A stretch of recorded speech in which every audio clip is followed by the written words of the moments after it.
I noticed that Hillary Clinton and many of the people who support the welfare state, who incidentally, when they want to help black people, they want to help those black people who are doing something wrong. That is, rioters, ex-convicts. I don't hear them concerning themselves about the blacks who are the victims of the people who are doing wrong. In 1960, which would be almost 100 years after the end of slavery, 22% of black kids grew up in homes with only one parent. 30 years later, after the liberal welfare state, that number had more than tripled. Are you saying that the variable in success or lack of success is the culture of the particular group?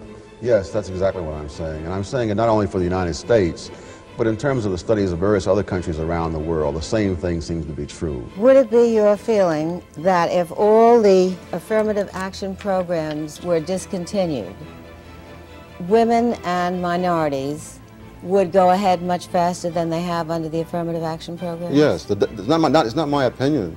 The data indicate that, for example, Puerto Ricans had a higher percentage of the national average income before quotas than after.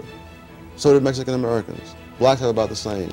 The housing projects in the first half of the 20th century, during that first 100 years after slavery, did not have the high crime rates, the murder rates, the graffiti, all the rest of it that we associate. None of that was there. Let's say you're on the admissions committee at Harvard, and you're going to choose so many people. You're going to let people in for a variety of reasons. One is sheer academic merit, and let's also say that they also are African American, and that ought to be a factor in choosing from that pool. Maybe that's one of the considerations. Because what?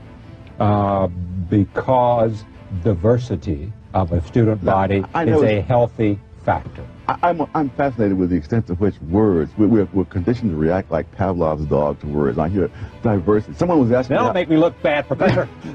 In intellectuals in society, whom do you mean? I mean people whose end products are ideas. The engineer is judged by the end product, which is not simply ideas. If he builds a building that collapses, it doesn't matter how brilliant his idea was, he's ruined. Conversely, if an intellectual who's brilliant has an idea for rearranging society, and that ends in disaster, he pays no price at all. No, I would agree with that, but you would also have to agree that generally speaking, women are paid less, for example, for the same jobs as men. No, I would not. I would not agree with that. If you're talking about women with the same number of years of experience, with the same continuous service, etc., then when I look at that, I don't find that disparity. I find, for example, in many cases, the women are making more, depending on how you break the data down. The latest figures I saw indicated that of black youth, something like 46% of those who wanted jobs were unable to get jobs. What would you do in that situation?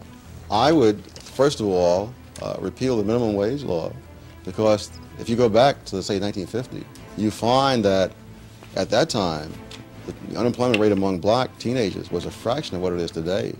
And there certainly wasn't any less racism then than there is today.